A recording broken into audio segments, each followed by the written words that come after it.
Assalamualaikum warahmatullahi wabarakatuh. Halo teman-teman semuanya, kembali lagi dengan saya Naftalina. Di kesempatan kali ini saya akan membahas salah satu mata kuliah di PPG Prajabatan, terutama pada mata kuliah Seminar Pendidikan Profesi Guru. Di sini saya akan fokus pada jurnal refleksi, yaitu pada bagian ini ya. Kalau jurnal refleksi kan harus kita merefleksikan 12 mata kuliah yang telah kita pelajari selama kita mengikuti PPG. Jadi di sini untuk mata kuliahnya adalah prinsip pengajaran dan asesmen yang efektif 1 di sekolah menengah. Ada beberapa hal yang harus kita selesaikan, yaitu terkait dengan review pengalaman belajar. Di sini saya fokuskan ke beberapa topik ya. Ada topik 1, yaitu pada topik ini kami belajar terkait dengan konsep pembelajaran paradigma baru dan asesmen yang semestinya dilakukan guru serta tahapan-tahapan perencanaannya. Kemudian topik 2, pada topik ini arahan dari LMS ya, kami diberi tugas untuk mulai merancang pembelajaran dan asesmen paradigma baru. Kemudian untuk topik 3, mahasiswa PPG mempelajari bahwa setiap peserta didik itu merupakan pribadi yang unik dan memiliki karakter yang berbeda. Nah, gaya belajar yang berbeda oleh ini ditelaah lebih lanjut ya, terkait dengan kesesuaian pembelajaran, kemudian bagaimana tingkat pencapaian atau karakteristik peserta didik menggunakan pendekatan TRL ya, atau teaching at the right level, kemudian memberikan umpan balik terkait dengan tingkat kesesuaian pembelajaran dan disesuaikan dengan TRL juga. Kemudian untuk topik 4, pada topik ini mahasiswa PPG mempelajari tentang bagaimana menciptakan kelas yang nyaman. Jadi pengelolaan kelas ya, aman, kemudian berpihak pada ekosistem pembelajaran, sehingga harapannya setelah mempelajari topik ini, maka penguasaan konsep lingkungan kelas itu menjadi aman, nyaman, dan berpihak pada ekosistem pembelajaran yang disesuaikan dengan siswa, kayak gitu ya. Kemudian di sini juga kita belajar tentang culturally responsive pedagogy atau CRT ya sebenarnya, culture responsive teaching gitu. Jadi mampu merancang kelas yang aman, nyaman, kemudian disesuaikan dengan prinsip CRT. Kemudian pada prinsip ini ya, di topik 5, jadi lebih berfokus pada pelaksanaan pembelajaran dan asesmen yang efektif agar dapat melaksanakan pembelajaran yang efektif, kemudian membuat laporan praktik pembelajaran dan asesmen yang efektif juga. Untuk topik 6, di sini intinya adalah pada topik ini mahasiswa PPG itu melakukan laporan kegiatan pembelajaran dan asesmen di sekolah. Jadi laporan praktek pembelajaran dan asesmen itu memang penting karena laporan ini akan memberikan gambaran tentang sejauh mana pengalaman mahasiswa dalam melaksanakan praktek pembelajaran dan asesmen yang telah dilakukan.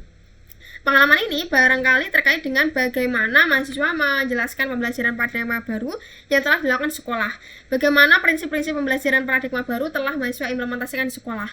Nah, serta bagaimana mahasiswa merencanakan dan melaksanakan pembelajaran dan asesmen paradigma baru. Ketepatan dalam membuat dan menjelaskan laporan pembelajaran itu menjadi indikator utama kesuksesan mahasiswa dalam melaporkan kegiatan praktek pembelajaran dan asesmen tersebut. Kemudian pada topik terakhir ya, topik ke-7, ini setelah melakukan laporan kegiatan pembelajaran dan asesmen bersama dengan dosen dan juga telah merefleksikannya dalam kegiatan pembelajaran. Nah, refleksi itu dapat dipahami sebagai sebuah kegiatan yang mengkaji ulang atau mengkaji kembali terkait dengan berbagai tindakan yang telah kita lakukan. Misal contohnya di sini kegiatan pembelajaran dan asesmen yang pernah kita lakukan sebelumnya. Jadi tujuannya adalah agar dapat mengidentifikasi adanya kekuatan, kelemahan, kemudian rencana tindak lanjutnya nanti seperti apa ke depannya, kayak gitu. Kemudian untuk refleksi pengalaman belajar yang dipilih, di sini pada mata kuliah ini mahasiswa PPG mempelajari terkait dengan pembelajaran dan asesmen paradigma baru ya. Dalam mempelajari ini, mahasiswa itu belajar secara bertahap, jadi mulai dari pemahaman konsep dasar, kemudian merancang pembelajaran, memahami terkait dengan asesmen paradigma baru, bagaimana cara mengimplementasikannya, bagaimana menyusun laporannya, kemudian yang terakhir adalah bagaimana cara merefleksikannya. Jadi kegiatan pembelajaran secara bertahap ini memang dapat ini ya, bermanfaat bagi mahasiswa PPG karena harapannya adalah nanti mahasiswa PPG itu memiliki kemampuan untuk menyusun dan merencanakan, melaksanakan dan merefleksikan pembelajaran dan asesmen paradigma baru yang telah dilakukan sebelumnya. Nah, untuk analisis artefak pembelajaran, di sini saya mencantumkan 2 contoh ya artefaknya. Jadi untuk isu-isu aktual di sekolah dan laporan praktek pembelajaran dan asesmen efektif. Di sini saya sertakan linknya, link YouTube-nya. Penjelasan singkat yang terkait dengan artefak ini bahwa pembelajaran paradigma baru itu bukan model yang linear kayak gitu. Jadi merupakan siklus yang saling berkaitan atau berkesinambungan. Nah, pembelajaran paradigma baru mencakup pemetaan standar kompetensi, merdeka belajar, dan asesmen kompetensi minimal sehingga menjamin ruang yang lebih leluasa bagi pendidik untuk merumuskan rancangan pembelajaran dan asesmen sesuai dengan karakteristik dan kebutuhan peserta didik. Ketiga komponen ini itu saling mempengaruhi atau selaras ya, sehingga harapannya dapat mengubah paradigma pembelajaran agar menjadi perbaikan dan pengembangan praktek pembelajaran secara berkelanjutan.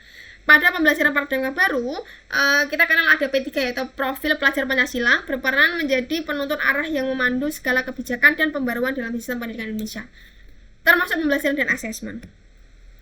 Oke, kemudian pembelajaran bermakna atau good practice-nya di sini saya memiliki pengalaman belajar yang tidak hanya sekedar teoritis saja, tetapi di sini bagaimana cara menerapkan teori yang telah didapatkan di perkuliahan sehingga harapannya nanti dapat dipraktekkan di sekolah yang akan kita tempati. Seperti itu untuk jurnal refleksi bagian prinsip pengajaran dan asesmen yang efektif 1 di sekolah menengah pada mata kuliah seminar pendidikan profesi guru.